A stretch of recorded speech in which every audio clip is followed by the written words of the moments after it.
When the world goes quiet, something else begins to whisper. Empty streets, darkened windows, the sound of your own heartbeat echoing in rooms that once felt alive. In times of isolation, when human contact fades and silence takes hold, new legends are born.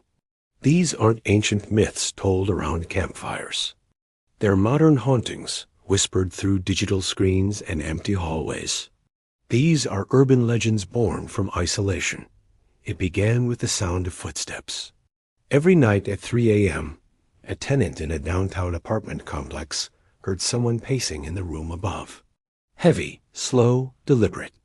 But the apartment upstairs had been vacant for months.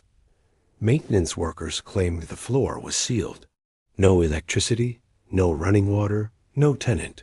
Still, the footsteps never stopped. One night, the tenant climbed the stairs to prove to himself it was all in his head. The hallway was dark, the air thick with dust, and then he heard it again.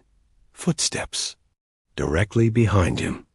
Some say it's the spirit of a man who died in that very unit, alone, unnoticed for weeks.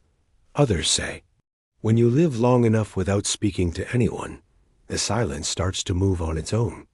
During lockdowns, many turned to old hobbies, puzzles, baking, or, for some, scanning radio frequencies.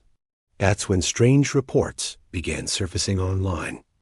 Amateur radio enthusiasts claimed to pick up ghostly transmissions, voices whispering their own names. The voices always came from dead channels, no signals, no IDs, no explanation. One recording caught a faint message. You're not alone. Keep listening. Investigators tried tracing the frequency, but every time it led to nowhere, or worse, to the listener's own coordinates. They called it the isolation frequency.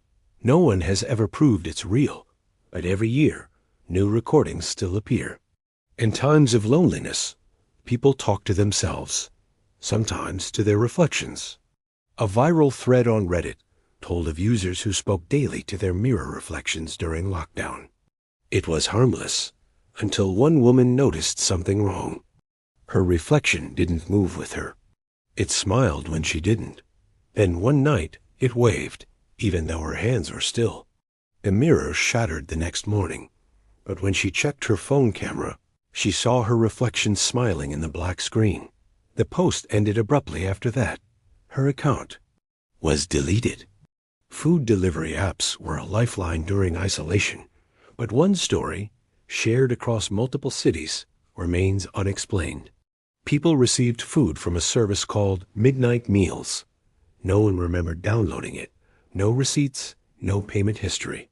The food always arrived warm, sealed, and labeled, "Thank you for waiting." When customers tried to tip the driver, he would only smile, a wide, still grin, and say, "You already paid." The app vanishes from phones by morning. No one knows who receives the order, or who delivers it.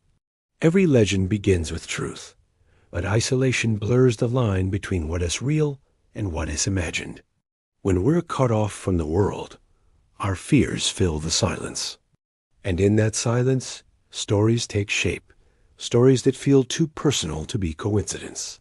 Maybe they're just echoes of our own loneliness, or maybe the silence is listening back.